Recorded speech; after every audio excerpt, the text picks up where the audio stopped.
The Dental Brief is brought to you by Omni Premier Marketing and the amazing guests who bring wisdom and advice that you can put to use to take your business and practices to the next level.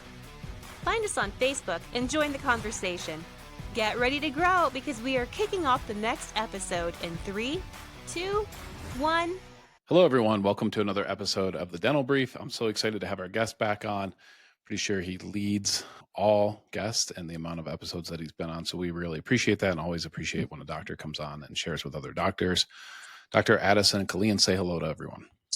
Hey, thanks for having me on. I'm glad that you actually keep inviting me on after I keep writing books and doing stuff. Yeah, great. I think my guess is there's probably no other dentist that's written more books than you have. Do you think that might be accurate? That is probably accurate, yeah. All right, so it's pretty safe to say that you're the number one dental author. I'll give you that right now, so you can quote me on that. Real quick, I know that you've been on a bunch. I don't want to, for people who listen regularly, you're in Lincoln, Nebraska.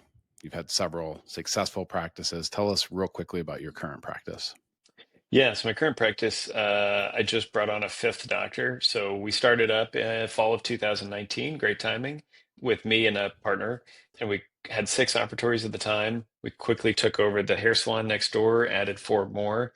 And then we had to jump over a spot and we added another surgical suite. So now we're at 14 operatories.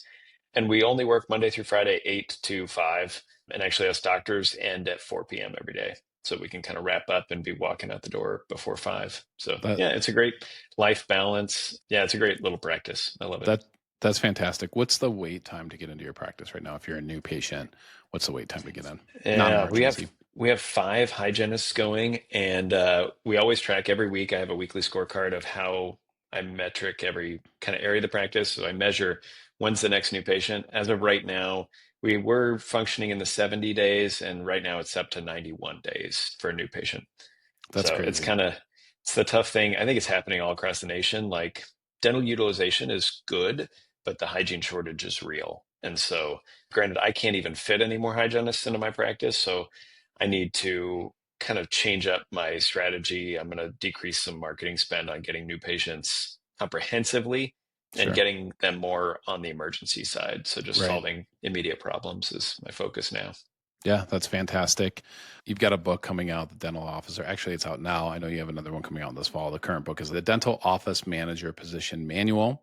You can get that on AddisonKilleen.com. It's on Amazon too. I suggest checking it out on your website first. Great information on there on the podcast. We're going to talk about that in a little bit because I think that's really important. That's an important position. I think is a position that is incredibly hard for dentists to train for. And usually you're not lucky enough to have an outgoing office manager that's willing to train an incoming office manager. That does happen sometimes and means you're probably doing something right if you can make that work. So this is an important topic, but I want to ask you a question that's kind of off the subject a little bit, which is, there's a lot of people listening to this episode that are not 90 days out, right? They have openings today and tomorrow and the next day. What do you think the number one cause of that? What is a reoccurring theme that dentists talk to you all about that you hear them doing and you shake your head and you go, that's why. That's what you're doing that is causing you to be empty? I mean, I would have to say culture and experience in the office. I mean, if there's one thing that there's a book I read recently, obviously I have to read a lot of books to understand how authors write and stuff, but one of the best books I read in the last year was called Unreasonable Hospitality by Will Guidara. Have you read it? I have, yeah. I mean, just it's been a bit. Wonderful. Yep. But granted, coming from the restaurant industry, as I did before dental school, I mean, I love the inside baseball talk of, chefs and restaurant ordering, stuff like that. Restaurants are finicky, horrible businesses to be in. If you want to lose money, start a restaurant. If you, I think it's the number one failing business. Restaurants are the number one failing business. Yeah, absolutely. Yeah. Like even a really well-run restaurant is at 6% profit margin. 6%. Now, the only reason a lot of restaurants will actually stay in business a long time and make money is because they own the real estate that they're sitting on top of. So it's as much a real estate play as it is a actual business play. Right. But in this Will Guidara's book, talking about unreasonable hospitality, he's going for the top, 1% of restaurants. And how do you get there? And it's kind of just about providing a level of hospitality and customer service that is unheard of at every other Applebee's or Perkins restaurant or, diner down the street. Sure. But he was going against people who are also trying to maintain a high level of customer service. And so, for him, though, hospitality isn't, and in terms of us as dentists, it's not about giving away a free fluoride or decreasing your prices. It's about maintaining your prices. Like, you charge what you charge, you should set your level of expertise at the appropriate dollar amount. But on the other side, giving something away that cannot be achieved or gotten in any other business. And it's usually about a customizable experience for that patient, for that Sure. client. And so it's, just knowing their story, knowing what their goals are, talking to them. And sometimes you could say, well, that just takes time and energy and everyone's different. That is true. Everyone is a little bit different, but it's also setting up the systems in your practice so that you can have those unique moments every time. So it's about, in my practice, it's about always asking 3 personal questions before you ever touch the patient in a clinical, like grab the instruments, go in their mouth.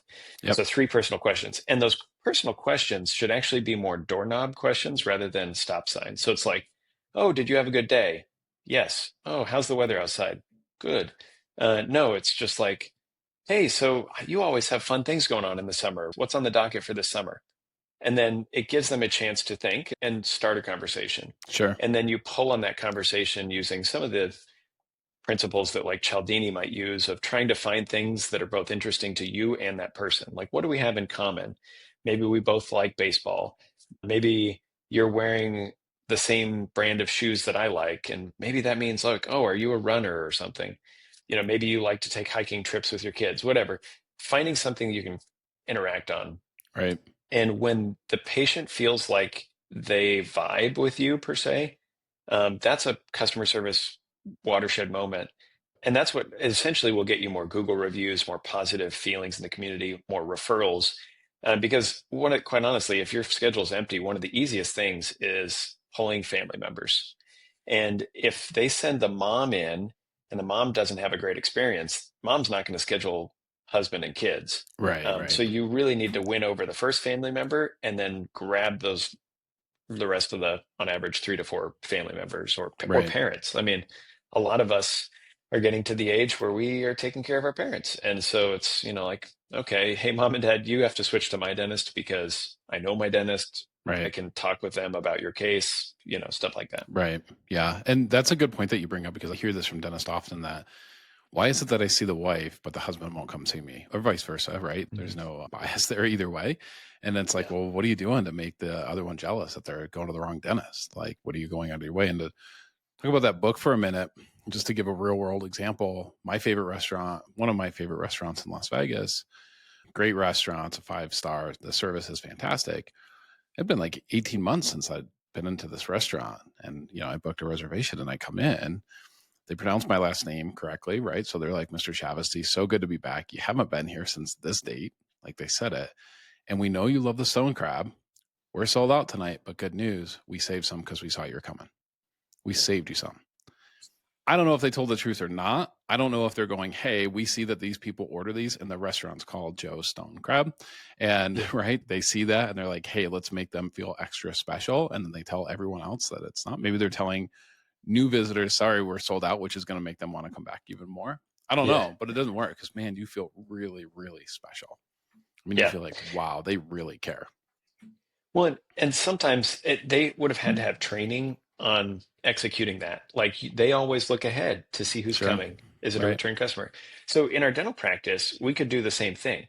We could take that opportunity to, before a patient comes in, send them a welcome video of the doctor just saying, hey, this is a little bit about our practice. Like, this is how we do things. When you come in, you're going to meet one of our hygienists and have a picture of our hygienist.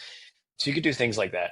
You could also do things like, if someone's having a life event, like a wedding, or maybe it's a retirement, or they're having like a knee replacement surgery. They always tell you about these knee replacements or hip replacements because that's about the antibiotic prophylaxis pills that you need to prescribe. But that's also an opportunity for you to then, that is a moment you should put on the schedule, on the calendar, maybe in the month, and send them a note card saying, hey, you reminded me that you were having this surgery. I hope you're healing up well. Here's a good book. Here's my most recent book that I read that I thought you might enjoy. Yeah. It's like a Wow. super personal thing. And they're going to be like, holy crap, they remembered my surgery. It's like, well, it was on that day. I made a note for the middle of July and I just kind of said, in July, I'm going to write a handwritten note and I'm going to send a book. And it's just part of the system. Yep. Or like weddings, you could write a handwritten note and say, hey, I know you have that wedding coming up. You know, if you'd like to come in for a free whitening, we'd be honored to help you get your teeth whiter for your wedding. Yep. And granted, that's like a $400 value, but for you, what's the cost? $30 or $40. Right. Or someone's laid up at home with their leg in a sling. They have time to read a book. Like, oh, and they're thinking like, oh, my dentist bought me this book. I am going to stay loyal to them for life. And I'm going to tell Right. 10 people about it. Right. So it's those little unique, customized, it seems very customizable, but I'll let you in on a secret. Retirement, I have like a stack of 25 of the same exact retirement book that I give to every patient who, when they let me know, like, oh, I'm retiring, I'm going to change dental insurance. It's like the happiest retiree on the block. I'm going to send you that book in a couple weeks. And every patient just thinks it's unique to them. It is, but Yep. it's also a system. Yeah. And I know that some people are going, okay, wow, that's a lot of time. That's a lot of money, right? Because it does cost money. But what does a case acceptance look like when you, not only when the patient really likes you, but I think this helps you like the patient more, right? Like you get to know them as human beings instead of just a mouth, right? That's just in your chair. And I got to think that creates like a real dynamic and a synergy that case acceptance probably goes through the roof, doesn't it? I would imagine It we've has to. kind of changed our strategy over the years, and I don't have a specific statistic on it, but like our case acceptance is about 83% of all patients accept something of what we are giving them, which 83 is like pretty darn good. Yeah. I would be weary if I got over 90, because if you get over 90%, that means you're probably treatment planning occlusal composites at the $20 copay level. And of course, everyone's going to pay $20 to get a filling fixed. Sure. So if you're not treatment planning enough of the more probably aggressive, somewhat expensive things, you should have a healthy level of non-case acceptance. Right. But yeah, when you know exactly like, hey, we should do this because let's utilize your insurance now, let's get you on the books now. Or, hey, I know that you have a family member going through sickness. You need this thing, but let's catch it in 6 months. It's not going to be any worse. You can deal with your life situation. Yeah, kind of like when you just get to know people better, you can time out your treatment and it's better. They just feel like you have their back. And I think that's what you want in any medical provider, whether it's from a medical doctor or surgeon or dentist. Yeah. And I'll extend that. I mean, it's your profession, so I get it, but that's what you want in any type of business relationship, honestly, right? I mean, that's what you really want is you want everyone to feel like, everyone's important in this relationship, no matter what it is, right? I've got your back, you've got my back. I like to put it as like, think about it back in the saber-toothed tiger days. Could I go to sleep at night and trust that you were going to make sure that it didn't get eaten? I think those are the types of, if you're trying to build relationships on that premise, I think things are going to go well. Let's switch to team members. And I bet you treat your team members as well as you treat your patients, my guess, that there's probably gifts involved there. There's probably a lot of things that you do to pick up what's going on in their life and make sure that you're celebrating those things with them. The Dental Office Manager Position Manual. Tell us about this book. Who's it for? Who needs it? Who's got to read it? Yeah, well, it's for me, first of all, because when I was going through the last 3 to 4 years of trying to find the perfect fit in leadership in our office, I went through a couple bad hires. The first one is I thought I needed a more militaristic somebody to hold people accountable. That went down in flames. And then I thought, okay, well, let's find more of a motherly figure that's going to take care of people from a relationship side, but maybe not be as strict. Well, that goes down in flames as well. So you're seeing the two different, like, total ends of the spectrum of leadership. And thankfully, though, I took some time away. I kept myself as the office manager per se. I was doing one-on-one accountabilities with everybody in the office. And of course, when that happens, there's really only a statistic of like 1 to 7. Like a leader should only be directly overseeing 7 people. So once we got up above 20, it was pretty time consuming for me. It was stressful. It took a lot of time to manage. And quite honestly, I was not doing it justice. Like at that level, it's just not good. So, went back to the drawing board and created a bunch of resources to help myself find the right person and train up the best leader. In the overall mantra of servant leadership is you might not, I'm not going to tell you what you want to hear, but I'm going to tell you what you need to hear. So, yes, you might want ice cream in the break room every day, but that's not what you need. You need to eat healthy, that sort of Sure. thing. Right. So, this resource is as much about hiring for the actual position of an office manager, of, you know, the job duties and the onboarding and the actual tactical daily things, as it is about leadership and kind of how do you choose the right leader? How do you train the right leader? How do you give them a pathway for them and you, as maybe an owner dentist, for all the owner dentists listening out here, you know, how do you and this other person start to develop a relationship so that you know which type of people you are and what should follow on what should fall on your plates per se? Like maybe you're the more the visionary and they're more the integrator. Maybe you like to keep some of these job duties to yourself just because that's your zone of expertise. But then they should also know, okay, hey, the dentist is going to take these, I got to take the other things. So having a more open conversation about who does what, which is really important. But yeah, this whole book, like it's over 300 pages of resources. It's just going to help people that maybe you have a good office manager, but you're like, man, I wish I could get this person to do better. Maybe he does all these things really great, but I wish I could have a conversation to make him do a few more things that would make my life a lot easier. Sure. Situations like that. But just, it's a really great resource. And even, any manager dentist relationship should all be focused around growth of where do you keep growing? Because the dentist is always going to, keep taking CE and want to add more clinical procedures, add more things on their Right. plate. The office manager needs to be the same, of like growing and leading more people and making sure you keep culture appropriate and well and healthy, because a toxic dentist manager relationship can take down an office super Oh quick, yeah. make your life miserable, and it's miserable for employees to work in a situation like that. Miserable for So yeah, patients. that's kind of yeah, and then Yeah. patients feel it. Yeah. So Yeah. yeah, so that's kind of why I wrote it and how it came about. And I have to say, I think it is one of the most, if not, it's absolutely the most powerful book I've written, because it is just such, like, you have the right manager in place, your life gets so much easier. Yeah. Makes sense. Website, read more about the book and your books there. They can buy it on Amazon. Please, folks, check it out. It's worth every single penny. It's going to save you so much heartache, frustration, and long term, it's going to save you a lot of money too. So I appreciate you sharing that with us today. Yeah, you're welcome. Thanks for having me on.